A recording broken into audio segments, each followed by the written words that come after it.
마이크를 가지러 가신 줄 알았는데 세팅됐다고 생각하고 들어가신 것 같기도 해서 일단 저희가 기다려보겠습니다.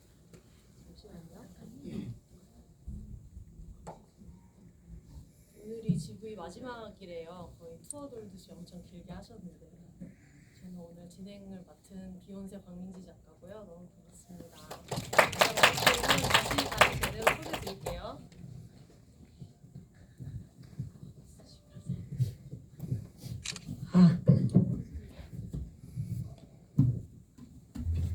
네, 그럼 저희 바로 최정훈 감독님이랑 정지인 배우님 모시고 영화 이야기 나눠보도록 하겠습니다. 박수로 환영해 주세요.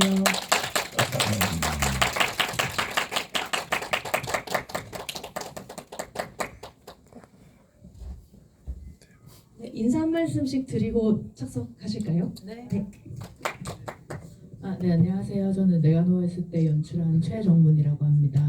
네, 주말 낮에 어주셔서 정말 감사합니다. 네, 안녕하세요. 저는 내가 누워있을 때 선아 역을 맡은 정진이라고 합니다. 반갑습니다. 오늘 와주셔서 감사합니다. 네, 반갑습니다. 얘기를 들어보니까 GV를 굉장히 많이 하신 걸로 알고 있어요. 그래서 몇 번 정도 하셨죠? 저희 이제 개봉하고 나서 네. 개봉 GV 관련된 거는 저희 지금 9번, 8번, 9번 정도 한 것 같습니다. 이제 오늘이 이제 개봉 공식 GV 마지막 날 이렇게 작가님과 함께해서 저도 너무 영광입니다. 비욘세 작가님. 그러면 보통 GV를 한 9번 정도 하시면은 각각 어떤 거 제일 많이 물어보시던가요? 보통 이제 네. 기본적으로는 제목이 왜 내가 누워있을 때냐 그래가지고 이제 거기에 대해서 대답을 하고 저희도 한번 그럼 답을 네. 들어볼까요?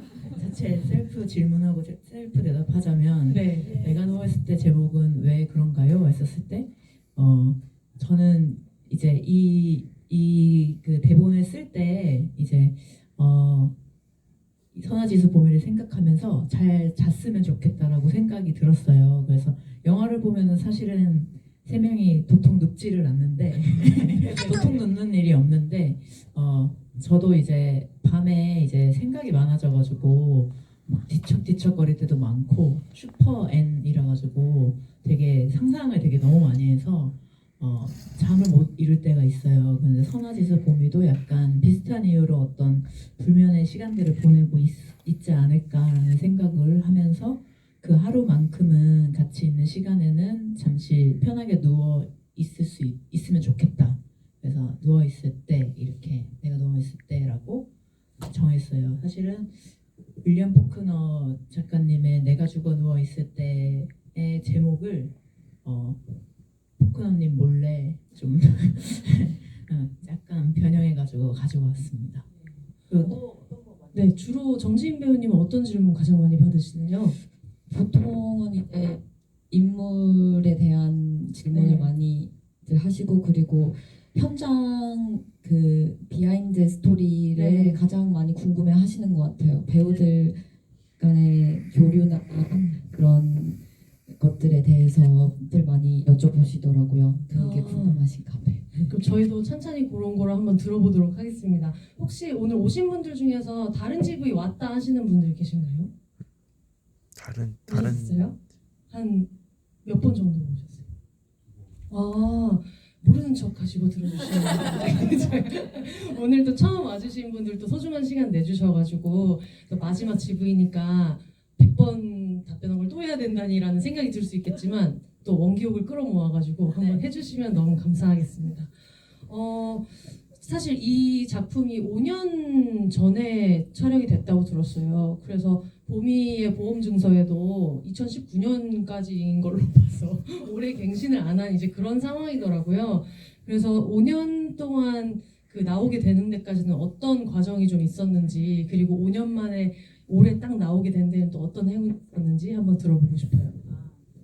네, 저희가 이제 2020년 코로나 시국에 코로나가 엄청 심해지기 직전에 이제 부산 그리고 경남 양산 일대에서 촬영을 하게 되었어요. 그때가 2020년이었고 그러고 나서 제가 아무래도 선아지수 봄이 3명의 인물이고 플래시백들이 많아서 편집하는데 엄청 오래 걸렸어요. 왜냐면 제가 시나리오에 써놓은 것대로 하니까 뭔가 좀 부족한 것들이 생겨서 그 순서를 막 계속 바꿔보고 너무 경우의 수가 많은 거예요. 플래시백이 많아가지고 그래가지고 그 편집을 거의 1년 정도 했고 그러고 나서 이제 편집 끝나고 2022년에 전주 국제영화제에서 정말 다행히 기쁘게 한국 경쟁으로 상영을 하게 되고 그 다음부터 이제 3년간 암흑기가 시작됩니다. 네, 암흑기가 시작되고 뭐 다른 영화제도 좀 갔었고 그런데 많이 힘든 시간들을 좀 보내고 뭐 글도 안 써지고 그렇다고 이제 내가 누워있을 때 배우들한테 너무 미안하고 스태프들한테 미안하고 그러면 글이라도 쓰면 되는데 글도 못 쓰고 뭐 그런 시간들을 좀 술만 마시고 그런 시간들을 좀 보내다가 이제 요번 계속 배급 지원은 독립영화는 그런 지원금이 없으면 배급을 하기가 조금 힘들어서 그런 계속 도전을 하다가 올해 이제 근데 또 그 사이에 이제 그런 정권 이슈 때문에 그런 지원 사업이 조금 줄어들었었어요. 그런데 이제 그런 것들이 잘 풀리고 어떻게 좀 때도 맞고 운도 맞고 그래가지고 올해 그런 개봉 지원을 받게 되어서 저희 시네마달에서 제작하고 배급했는데 시네마달은 늘 언제나 준비를 해두신 상태여서 그거를 받고 바로 이제 거의 바로 착수해서 배급하게 되었습니다. 네, 되게 소중한 그 회사인 것 같아요. 시네마달 어른 김장한 두 사람 워낙 좋은 것도 많이 내놓고 계시고 이제 좀 있으면 봄밤이라는 작품도 소개가 된다고 하더라고요. 방금 감독님이 얘기했던 가장 미안했던 그 배우님께도 여쭤보고 싶은데 사실 저희가 한 작년에 쓴 인스타그램 글도 나중에 보면은 내가 그때 왜 그렇게 했지라는 생각이 들 수 있는데 5년 전에 찍었던 게 5년 후에 짠 하고 나올 때에 배우분들은 어떤 기분일까도 궁금하기도 하거든요. 저는 사실은 이게 5년이나 됐다고라고 놀랐던 기억이에요. 이게 그 체감상 5년이라는 그렇게 긴 시간이 흘렀나 싶을 정도로 좀 신기할 만큼 좀 뭐랄까 이 내가 누워 있을 때는 저한테 제 몸에 좀 달라붙어 있는 느낌이었어요. 계속해서 생각하게 되고 곱씹게 되고 그리고 제가 감독님과도 가깝게 지내서 그랬는지 몰라도 감독님이 이제 그 힘들어하는 시기를 쭉 지켜보면서 곁에 계셨군요. 네, 곁에서 저도 함께 함께 힘들어했던 것 같은데 그래서 그런지 계속해서 저한테 붙어 있는 작품이어서 5년 만에 개봉했다는 거에 대해서 새삼스럽지가 않았던 것 같아요. 네. 그리고 5년 전에 촬영했던 어떤 그런 모습을 또 봤을 때도 그렇게 새삼스럽지 않았던 느낌이었어요. 네. 두 분이 이제 그 친분도 있으시고 하다고 살짝 말씀해 주셨는데 이 전작 일광욕에서도 같이 하셨었죠. 그래서 어떻게 그 배우님한테 처음에 알게 돼서 이 작품에도 합류를 권하게 됐는지도 궁금해요. 네, 그 정지은 배우님이랑은 일광욕 단편을 하면서 이제 엄청 친해져서 이렇게 둘도 없는 사이가 됐는데 일광욕 때 사실 서로 존재는 알고 있었어요. 뭔가 이름 너무 웃기긴 하지만 그 잘하는 배우 막 정지은 배우 막 이렇게 알고는 있었는데 같이 작업을 해본 적은 없었어요. 그런데 일광욕 준비하면서 어떤 그런 이미지나 아니면 그 배우님이 너무 잘하시는 걸 알고 있는데 같이 작업해보고 싶은 욕심에 연락을 드렸고 흔쾌히 같이 해주신다고 해서 일광욕을 하면서 너무 친해져가지고 지금은 거의 베스트 프렌드이자 동료이자 뭐 그 가족 같은 친구로 지내고 있습니다. 근데 지금 정진 배우님도 어제까지 또 연극도 하셨었고 워낙에 많은 작품에 나오셨었잖아요.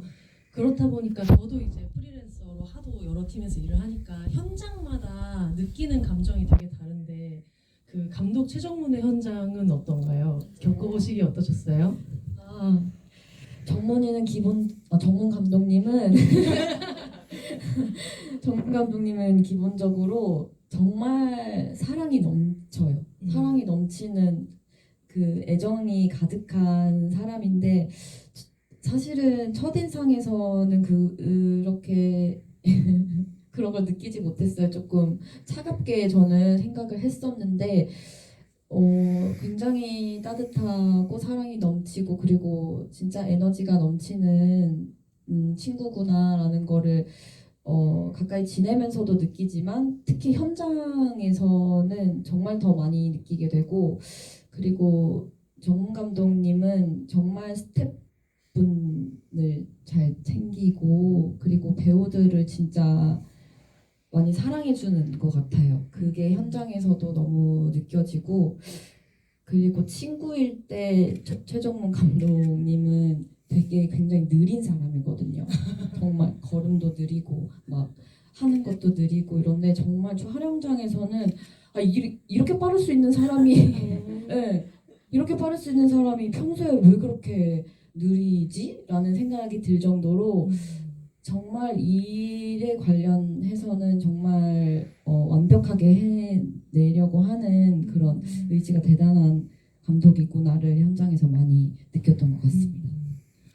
그 나머지 두 배우분들에 대해서도 얘기를 안 할 수가 없을 것 같아요. 지수 역할을 맡으신 오우리 배우님 그리고 이번에 스크린 데뷔를 장편 데뷔를 하신 박보람 배우님에 대해서도 얘기하고 싶은데 이 두 분은 어떻게 합류하시게 됐고 처음에 이 셋의 캐릭터를 잡았을 때 이 사람이 꼭 이걸 해줘야 되겠다라고 느꼈던 포인트는 또 뭐가 있을까요?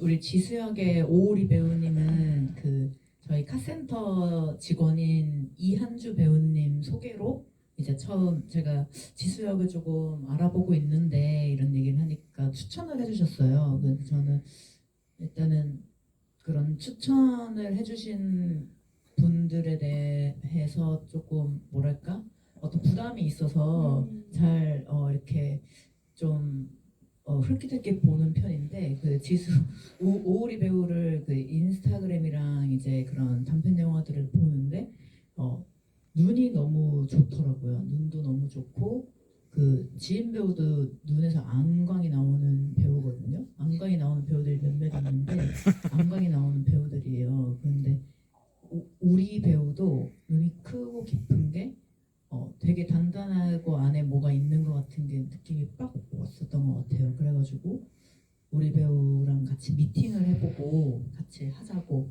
말했고 우리 보람이 배우는 그 회사 소개로 알게 되었는데 사실 저는 되게 편협한 인간이라서 처음에는 연기 경험이 없으면 좀 힘들지 않을까 뭐 이런 생각을 사실은 솔직히 했었어요. 그런데 처음 만나고 미팅을 하고 이야기를 듣는데 너무 봄이 같더라고요. 그러니까 어떤 포인트라고 할지는 전 잘 모르겠어요. 제가 영화 연출을 하다 보니까는 사람을 보면 자꾸 판단하는 습관이 있는데 이렇게 처음 딱 봤었을 때 보람이를 보면서 보람 배우를 보면서 봄이 같다.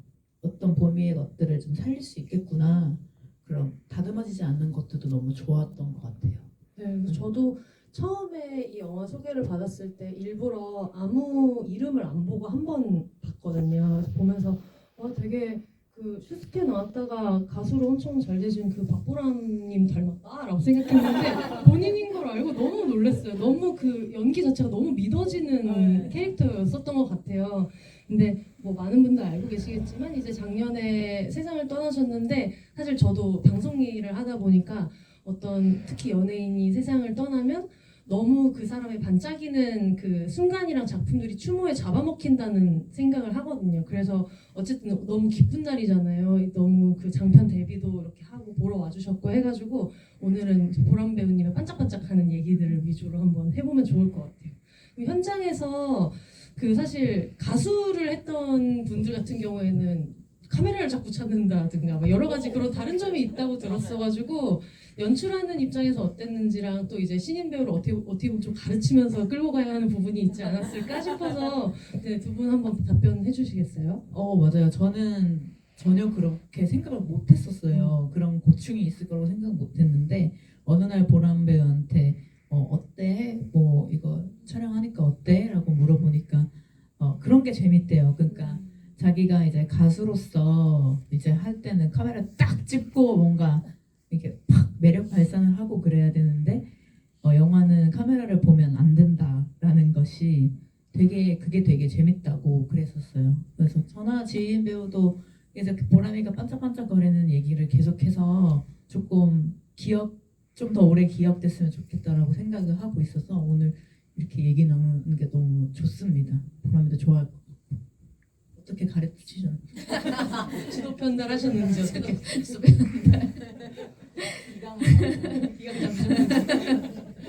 이 친구를 근데 진짜 사실 결론적으로 말씀을 드리면 진짜 제가 도움을 훨씬 더 많이 받았어요. 정말 놀라울 정도로 저도 과연 그 가수분이 연기를 첫 도전을 하게 되는데 과연 잘 이렇게 따라올 수 있을까 그런 어떤 걱정을 하긴 했었는데 정말 놀라울 정도로 감각적인 친구였고 그리고 되게 그 인물 속에 되게 녹아들어 가더라고요. 촬영을 거듭하면 할수록 그게 되게 신기했고 그러다 보니까 저도 자연스럽게 보람 배우라기보다 정말 보미로서 존재했기 때문에 선아도 이렇게 도움을 받아서 연기를 할 수 있었던 것 같아요. 네. 그 영화가 나오기까지는 5년이 걸렸는데 그 촬영 중에는 합숙을 하셨다고 들었거든요. 그래서 뭐 소문으로 듣기로는 뭐 양푼에 비빔밥을 뭐 먹은 적이 있다 뭐 이런 얘기들이 있어가지고 여자들은 왜 그렇게 모이면 비빔밥을 혼자서는 잘 안 해 먹으면서라는 생각을 하면서 혹시 그런 좀 재밌는 에피소드들 있으셨어요? 합숙하실 때? 그 비빔밥은 부산에서 저희가 촬영을 해서 이제 숙소 생활을 계속 했었어요. 선아역, 지수역, 보미역 그 배우님들과 저는 이제 숙소에서 계속 생활을 해서 저희 엄마가 되게 손 크고 부산에 계세요. 부산에 사시고 있거든요. 손도 크시고 음식하는 거 좋아하시고 누구 먹이고 맛있다는 얘기 듣는 거 좋아하시는 분이라서 이제 타지에 생활하니까 또 얼마나 많은 걸 주시려고 했는데 제가 비빔밥만 받은 건데 그래가지고 같이 이제 양푼이에 모여라 해가지고 다 넣고 비벼서 먹고 근데 다들 조금밖에 안 먹거든요. 그래서 제가 그냥 많이 먹었던 그런 기억이 있고 그리고 또 빨래방에서 이렇게 계속 만나서 거기서도 또 수다 떨고 같이 TV 보고 괜히 거기서 TV 보고 막 그랬던 기억들이 있고 그리고 저희 대표님 시네마드 대표님이 엄청 미식가시거든요. 엄청 미식가셔가지고 이제 오늘은 여기를 가야 된다 먹으러 그리고 내일은 여기 가야 된다 그래가지고 계속 먹으러 다니고 저는 이제 스태프들이랑 회의한다고 저 빼고 같이 놀러 가고 막 그랬었던 기억들이 있어요. 저 빼고 갈 때는 또 소고기를 드셨더라고요. 그래서 아직까지 기억에 남아 있고 잊지 않고 네, 잊지 않고 있고 그렇습니다. 어떤 또 소고기 진짜 맛있었어요. 진짜 제일 기억에 많이 남는 게 정말 숙소 생활이었던 것 같아요. 그 어떤 편안함을 볼 수 있잖아요. 네, 이렇게 같이 생활을 하다 보면 그러니까 조금 더 쉽게 친근해지고 가까워질 수 있었던 것 같아요. 근데 그게 정말로 신기하게 영화 속에 고스란히 드러나더라고요. 그런 부분이 저도 개인적으로 너무 감사하고 기쁜 부분으로 생각을 하고 있는데 뭐 여담 얘기하자면 보람이가 이제 같이 숙소 생활을 이제 다 같이 하게 됐는데 저녁에 이제 자려고 제가 누웠는데 보람이 실제 성격이 정말 시크하고 털털하고 그렇거든요. 약간 무심하고. 근데 진짜 이 속정이라고 해야 되나? 정말 따뜻한 친구예요. 이제 자려고 누웠는데 똑똑똑 제 방을 똑똑똑 이렇게 녹을 하는 거예요. 그래서 이제 나가봤더니 양배추 즙을 진짜 이렇게 한아름을 들고 와서는 보람아 언니 이거 먹어 이러고 그냥 툭 주고 잘 자. 이러고 가. 아무래도 맛있는 걸 많이 먹으니까 양배추즙도 소화에 좋은 거예요. 좋아해요. 그래서 그 기억이 너무 또렷하게 남아 있어요. 그때 보람이의 얼굴과 그 시크한 그 웃음과 그게 너무 기억에 남아 있어요. 계속. 되게 영화의 마지막 장면의 연장선처럼 지내신 것 같다는 생각도 드네요. 저희가 시간이 많이 없다 보니까 바로 이제 그 작품 안에 있었던 것 중에 좀 궁금했던 것들 여쭤보고 싶은데 라디오 음성을 많이 활용하시는 것 같아요. 근데 예전에 전작의 신탄진이라는 그 작품에서도 뭐 수리선 용접하시는 분들 사연 보낸 얘기나 이런 게 택시 안에서 이렇게 흘러나오는 걸 봤던 네, 봤던 예전 작품인데 유튜브에 지금 공개돼 있죠. 네, 그 어두배경록 이런 거 아니고 합법적으로 네네네 보실 수 있는데 이번에도 그 어떤 여성들이 폭력을 당하는 범죄 같은 것들이 계속 그 택시에서 나오더라고요. 그리고 그걸 너무 놀라지도 않는 어떤 그 선아의 모습도 인상 깊었는데 그런 코드를 쓰시는데 어떤 그 의도나 이런 연출이 있을까요? 아, 네. 제가 그 라디오 소리를 좀 많이 좀 활용하는 편인 것 같은데 그게 아무래도 간접적이면서도 직접적이기도 하고 그리고 정말 현실 세계에 지금 일어나는 일을 말할 수도 있고 그래서 그 어떤 인물의 감정을 대변할 수도 있고 아니면은 이제 일어날 사건의 어떤 복선처럼 들릴 수도 있고 그래가지고 그리고 또 라디오 소리는 음질 자체가 다르잖아요. 그냥 말하는 거랑 그래서 그런 여러 가지 것들을 되게 좋아하는 것 같아요. 그리고 실제로 저도 라디오도 듣고 저희 팟캐스트 듣고 비욘세 작가님 나오는 팟캐스트 듣고 그래가지고 그래서 그런 것들을 좀 활용하고 그게 제 삶의 일부이기도 하니까 그래서 그런 거 좀 활용하고 그런 편인 것 같습니다. 네, 그래서 궁금해서 찾아봤었는데 그 나오던 내용 중에 그 경남 하동에서 30대 남성이 단순히 자기를 쳐다봤다는 이유로 여성을 때려서 뭐 얼굴이 다 골절되고 이랬던 것까지가 라디오에서는 나왔는데 기사를 찾아보니까 그대로 풀어줬다고 하더라고요, 경찰에서. 그래서 2010년에 실제로 있었던 일이어가지고 그걸 들으면서 이게 여성들이 늘 듣고 볼 수 있는 여자들이 하루에도 몇 명씩 죽어나가고 다치는 일상이구나 싶어서 그게 되게 연출적으로 기억에 남았던 것 같아요. 그 어쨌든 여성에 대한 얘기를 하는 그 영화고 방금 그 신탄진 얘기도 했는데 신탄진에 나왔던 그 주연 배우분이 버스킹 가수랑 맞습니다. 같은 맞습니다. 분 같다는 맞습니다. 생각이 맞습니다. 들었었어요. 되게 뭐지 그걸 잘 그거 그 얼굴을 잘 기억하시네요. 아니 그 헤어스타일이 똑같아서 나중에 찾아보시면 좋겠는데 이 비보이들이 막 춤추고 있을 때 이쪽에서 이렇게 그 소음 속에서 꿋꿋하게 노래하는 가수분이 신탄지 주연 배우분이에요. 그래서 그분이랑 또 정지인 배우님 다른 작품도 하셨었으니까 여러분들 찾아보면 또 재미가 있으실 것 같다는 생각이 들었습니다. 선아 캐릭터 얘기를 하고 싶은데 사실 저는 저만의 이 영화의 원톱 주인공이라고 생각을 해요. 선아가 선아의 눈으로 좀 보게 되는 부분도 있고 선아 자체가 너무 공감돼서 더 미운 캐릭터 그리고 너무 불쌍해서 더 미운 캐릭터이기도 하다는 생각이 드는데 배우님이 처음에 이 시나리오를 받고 이렇게 연기해야겠다라고 생각한 선아는 어떤 인물이에요? 저는 일단 처음엔 정말 어려웠어요. 그 선아라는 인물을 어떤 식으로 구축을 해야 왜 선아는 이렇게 쭉 그 과정을 통해서 어떻게 보면은 이렇게 좀 달라지는 인물이라고 생각을 했는데 그 달라짐을 어떻게 좀 잘 드러낼 수 있을까를 굉장히 중점을 두고 그렇게 고민을 했던 것 같은데 감독님하고도 그런 얘기를 많이 했던 것 같아요. 선아는 정말 너무 선하지도 악하지도 않는 인물이었으면 좋겠다라는 말을 굉장히 많이 나눴었던 기억이 있는데 그 선함과 악함의 어떤 중간을 어떻게 유연하게 조금 표현할 수 있을까를 굉장히 고민을 많이 했던 것 같아요. 네.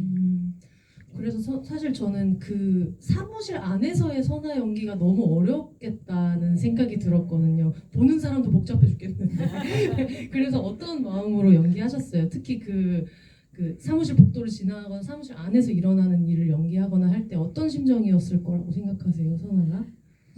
일단 선아는 그 지금 현재 정말 앞만 보고 달려가는 정말 고군분투하면서 살고 있는 인물이라고 생각을 했어요. 그 사무실 안에서만큼은.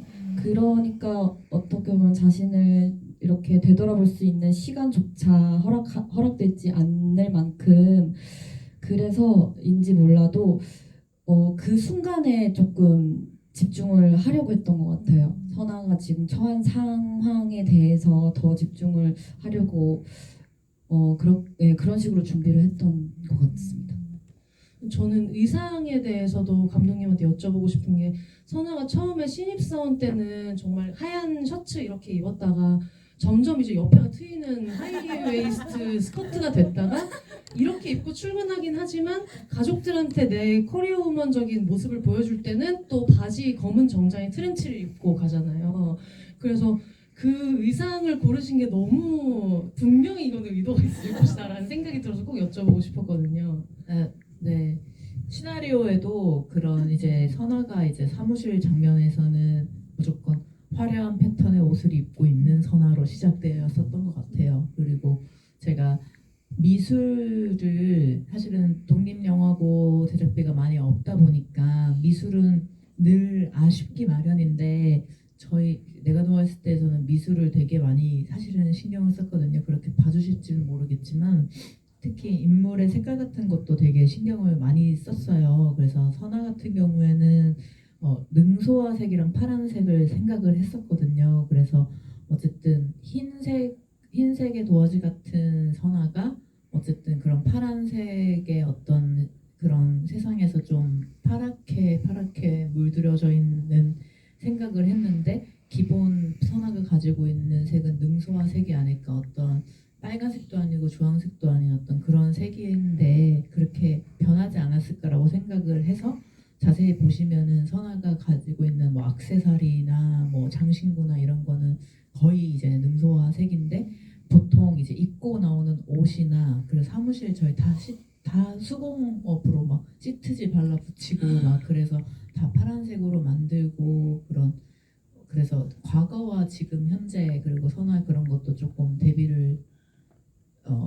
대비가 아니죠. 사실은 선화는 대과거가 그 한 장면밖에 없으니까 근데 그런 어떤 장신구나 이런 걸 통해서 저희끼리만 아는 그런 것들도 많이 했었고 진짜 정말 잘 봐주신 것처럼 의상에 대해서도 의상 실장님이랑 되게 얘기를 많이 했어요. 그래서 이런 옷을 입고 회사에 가? 막 이런 얘기까지도 하고 저는 좋은데요? 그러면 이런 옷 입고 회사 안 갈 것 같은데 회사 안 다녀 보셨잖아요. 막 그런 얘기하고 그러면서 되게 다양하게 좀 그렇게 좀 화려해 보였으면 좋겠다고 생각했어요.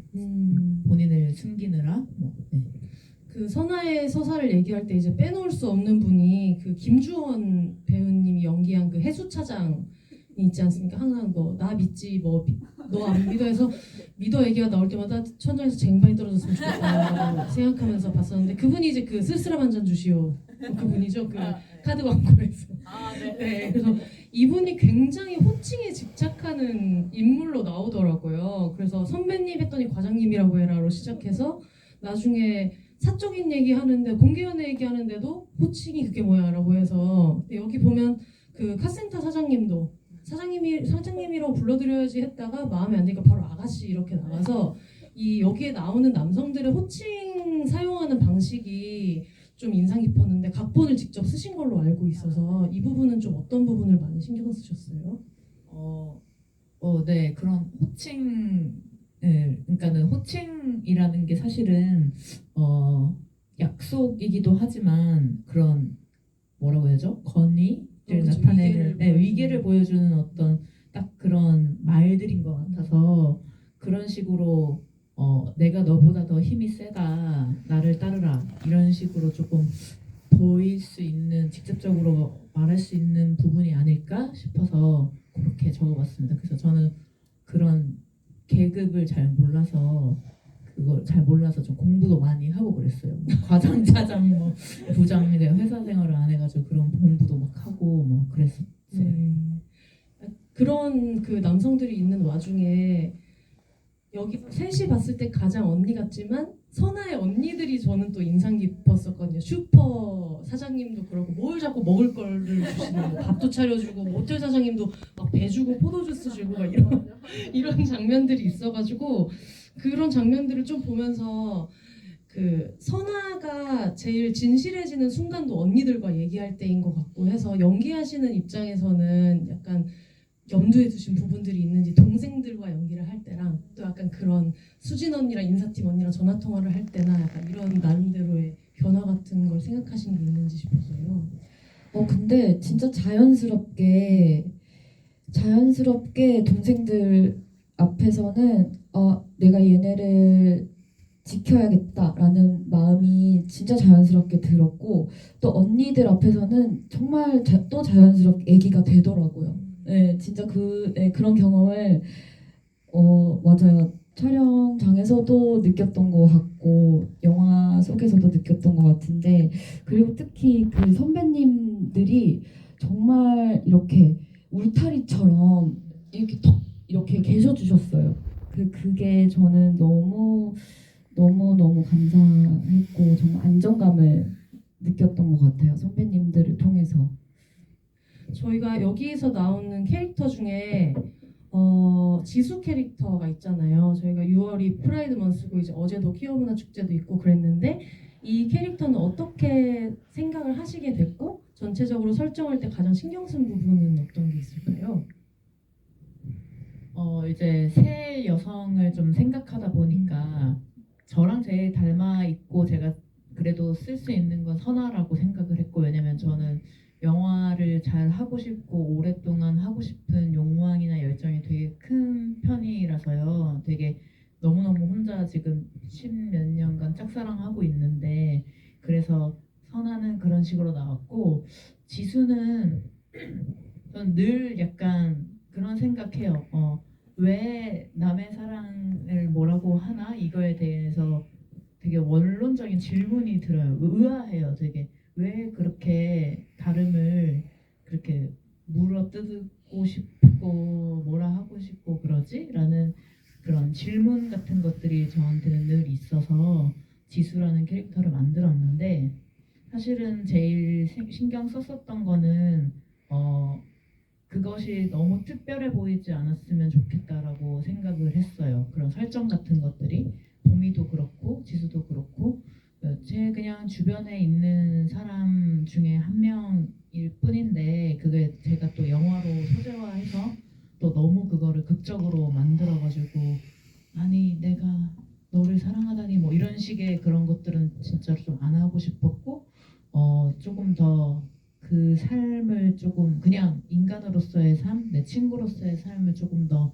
들여다보고 봐야겠다, 그렇게 그려야겠다라고 생각했던 것 같아요. 사실 그렇다고 엄청 또 예민하게 생각하고 그런 것도 또 아닌 것 같은 게 그런 게 오히려 더 좀 이상하다고 생각해서 내가 좀 자연스럽게 하려고 노력했던 것 같습니다. 사실 그 지수의 퀴어 정체성이 약점처럼도 그려지지만 이 영화 안에서는 특히 선아랑 마주했을 때 제일 큰 무기로 선아를 확 무력화시키는 대화였던 것 같아요. 그래서 저는 그 장면에서의 연기가 너무 기억에 남거든요. 뭔가 어른처럼 얘기하는데 그냥 목소리는 큰 치와와 같다는 생각이 들었었어요. 그래서 배우님은 그 장면을 연기할 때 어떤 부분을 좀 많이 뭐 대화를 나누셨는지도 궁금하고 어떤 부분 많이 신경 쓰셨는지도 궁금해요. 근데 진짜 지수가 하는 말은 다 맞아요. 그래서 촬영하면서도 그랬고 이 글을 읽으면서도 순간 말문이 턱 막히는 순간이었던 것 같아요. 그래서 촬영할 때도 그 순간을 온전히 좀 느끼려고 했고 느껴졌던 것 같아요. 네. 저희가 시간이 많이 없다 보니까 혹시 질문이 있으면 지금쯤부터 좀 받아보려고 하는데 혹시 질문 있는 분 계신가요? 없으신가요? 네.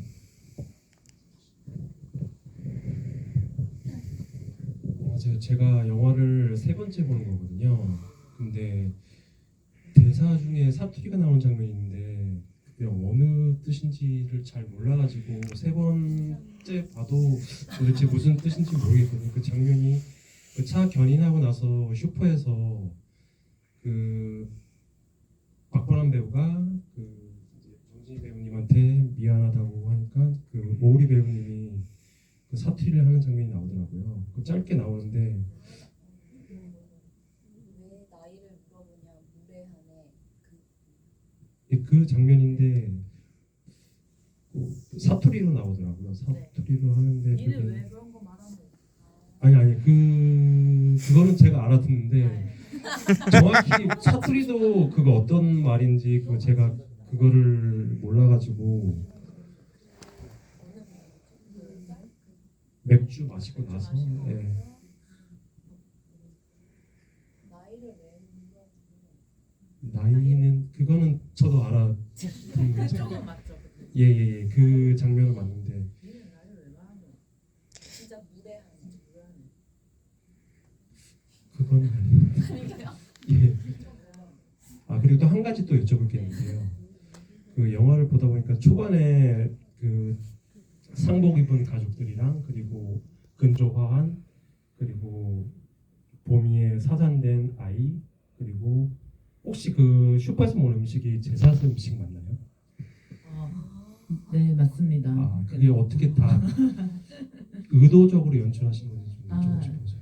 네, 영화에서 제가 이 영화를 준비했었을 때 제일 많이 든 감정은 애도의 감정이었어요. 그래서 그 당시에 이제 강남역 사건이나 그리고 이제 여자 연예인들이 이제 운명을 달리하는 일이나 그런 사건들을 제가 마주하고 그 구이역 사건도 그때 좀 마주하고 그러면서 되게 죽음에 대해서 평소에도 생각을 많이 하지만 그때는 더 조금 왜 여자라서 죽어야 되나 뭐 이런 생각들을 좀 많이 했었던 것 같아요. 그래서 죽음에 대한 모티프를 영화 내내 좀 뿌려두고 싶었어요. 그래서 지금 선화지수 보미가 정말 자신만의 개인의 문제로 이렇게 막 울고 웃고 그러지만 사실은 지금 살아있다는 것이 어떻게 보면은 되게 대단하고 럭키하고 그런 일 아닌가라는 생각으로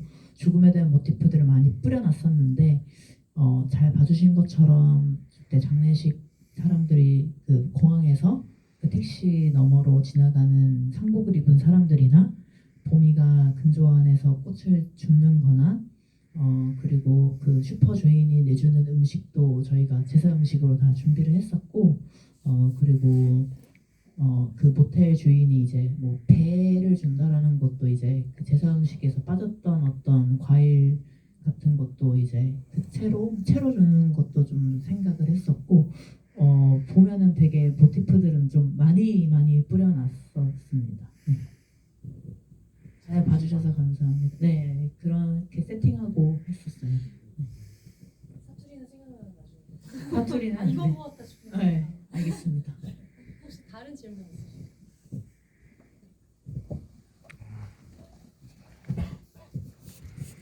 그 영화를 봤는데요. 막상 생각했던 것보다 너무 재밌어. 근데 이게 혹시 대사 속에 애드리브를 많이 첨가를 한 건지.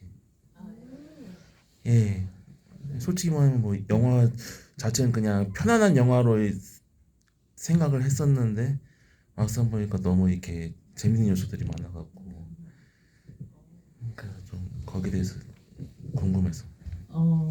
지인 배우, 뭐 우리 배우, 보람 배우 3명 다 그렇게 애드립을 하는 스타일은 아닌 것 같아요. 저희 그냥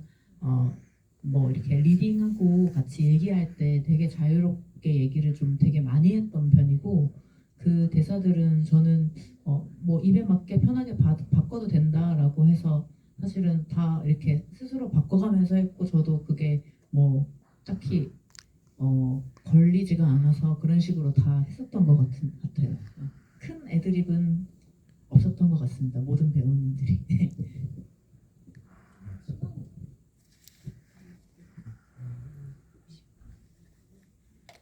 저희가 마지막 질문 하나 정도 더 받고 마무리하면 될 것 같은데. 네.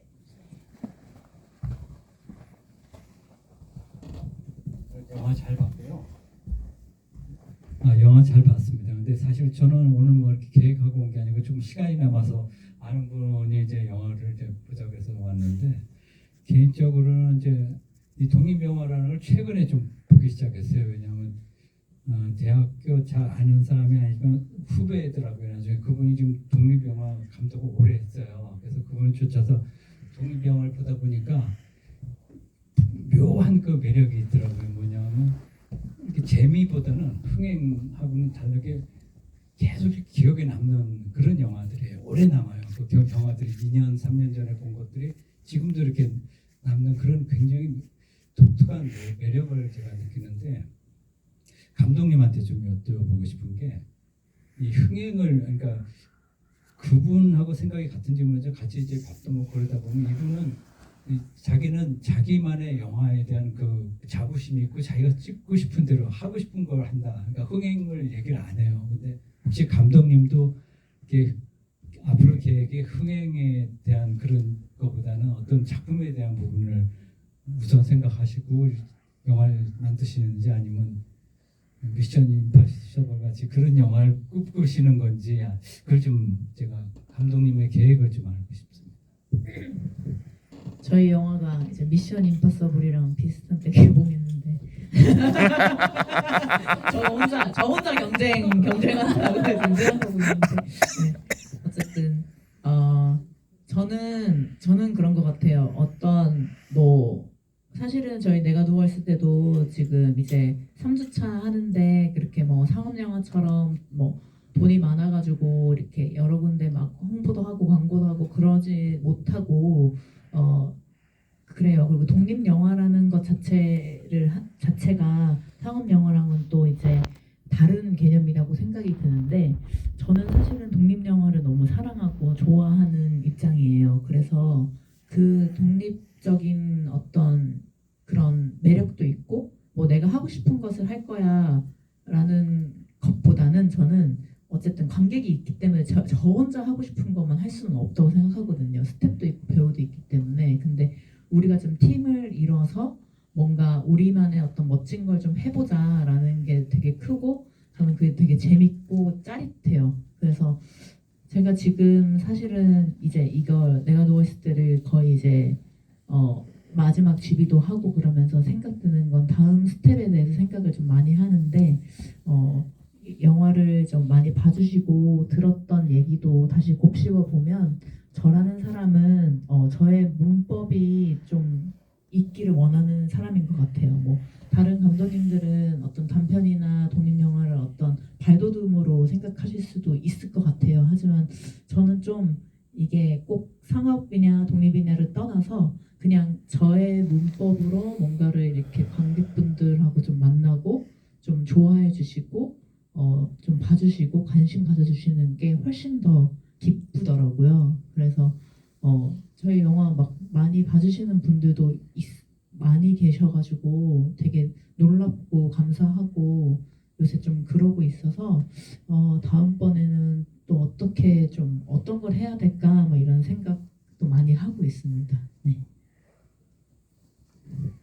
그럼 저희가 시간 관계상 이제 슬슬 마무리를 해보면 좋을 것 같아요. 그래서 소감 말씀해주시고 마무리 해보면 좋을 것 같은데 사실 제가 이 얘기를 할까 말까 되게 고민하다가 말씀드리자면 제가 이 GV 제안을 받고 영화를 여러 번 보고 준비를 하다가 딱 저번 주에 동네에 사는 이제 남성한테 이제 크게 위협을 당해서 뭐 경찰이 좀 출동하고 지금 그 사건이 진행 중이어서 되게 자세한 얘기는 할 수 없지만 거기도 여성 여러 명이 있었고 이제 제가 위협을 받은 상황이었는데 그래서 GV를 마무리 준비를 해야 되는데 다시 이 영화를 못 보겠더라고요. 너무 그게 비슷한 느낌이어서 근데 제 친구가 저한테 뭐 괜찮아 우리가 다 같이 연대하면 돼라는 말을 했는데 저는 연대라는 말을 친구한테서 이렇게 일상적으로 들어본 적이 없어요. 이제 그러고 나서 영화를 보는데 사실 어떤 사람은 이 선아와 이 친구들에게 있었던 일이 누가 얻어 터진 것도 아니고 그 돈을 이렇게 줬으면 되는데 여자애들이 예민하다라고 느끼고 그 공포를 이해해주지 못할 수도 있어서 경찰이 출동해도 결과가 어찌 될지는 모르겠다는 생각이 들더라고요.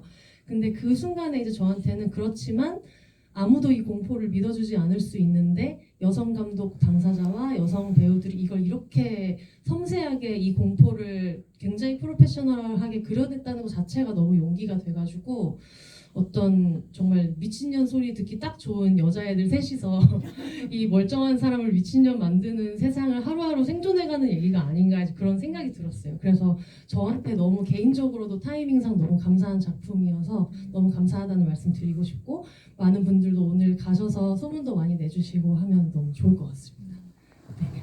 그 감독님하고 그 배우님도 소감이랑 같이 혹시 향후 계획도 있으면 같이 한 말씀씩 해주시고 마무리해주시면 좋을 것 같아요. 네. 저도 사실은 저희 영화에서 로드 드라마라는 장르와 스릴러라는 장르를 조금 혼합해서 사용을 했는데 제가 제일 중요시 여겼던 부분 그리고 좀 다가갔으면 좋겠다라고 생각했던 부분은 일상에서 제가 느끼는 공포를 좀 이렇게 보여드리고 싶었어요. 저뿐만 아니라 뭐 다양한 뭐 여성분이나 뭐 어린이 뭐 노인분들도 이렇게 느끼실 수 있는 공포라고 생각드는데 뭐 밤에 혼자 길을 걷거나 뭐 술을 마시고 택시를 타거나 뭐 그리고 숲속을 걷거나 뭐 그럴 때 느껴지는 것들 왜냐면은 저도 되게 조심스럽지만 제 친구도 그런 비슷한 일을 당해가지고 제가 그게 아직 마음이 아직 안 아물어진 상태거든요. 그래가지고 너무 오히려 영화는 그렇게 심하지 않다고 생각해요. 현실에서 제가 보는 것들보다는 그리고 또 제가 그런 현실 세계를 또 막 피를 보여주면서 재현하고 싶은 생각도 없었었고 그래서 그런 부분을 잘 좋게 좀 봐주시면 좋을 것 같아요. 그리고 저는 이제 추후 계획은 아직은 없고요. 아직은 못 정했고 앞으로 이제 조금 더 치열하게 열심히 이제 발등에 불 떨어졌다 생각하고 할 생각이고 제가 이번 기회에 사실은 비욘세 작가님을 알게 돼서 팟캐스트를 듣는데 너무 빠져버려가지고 지금 매일매일 듣고 있는데 비욘세 팟캐스트 진짜 강추입니다. 저는 진짜 혼자 요새 진짜 약간 실성한 사람처럼 웃고 다니고 있거든요. 그거 들으면서 너무너무 웃겨요. 너무너무 재밌고 그래가지고 또 저 영업하고 싶고 그리고 저희 오늘 마지막 집이라서 와주셔서 너무 감사하고 지인 배우한테도 같이 해줘서 일정을 연극과 함께 병행했거든요. 그래서 거의 순간이동하는 것처럼 계속 같이 다녀줘서 너무 고맙고 마지막이라서 시네마달 오늘 사랑합니다. 네 감사합니다. 네, 작가님 쉽지 않으셨을 텐데 용기를 이렇게 내주셔서 너무 감사드린다는 인사를 꼭 전해드리고 싶어요. 감사합니다. 오늘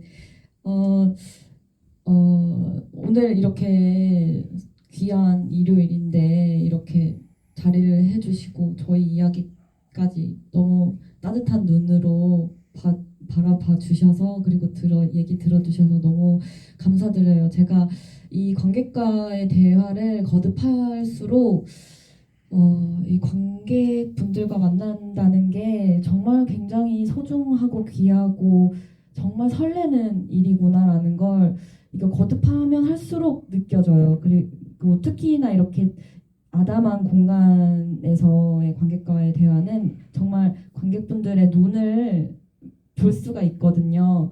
근데 실제로도 이렇게 이런 공간에서 관객과의 대화를 마치고 집에 가면 그 관객분들의 얼굴이 정말 다 기억이 나요. 그 기분이 저는 너무 좋아서 그 기분을 안고 잠을 잘 자고는 하는데 그래서 더 소중하고 귀한 시간인 것 같아요. 오늘 특히 마지막 개봉 집이라고 생각하니까 더 아쉽고 소중한 시간이었습니다. 오늘 와주셔서 정말 너무 감사드립니다. 네. 네.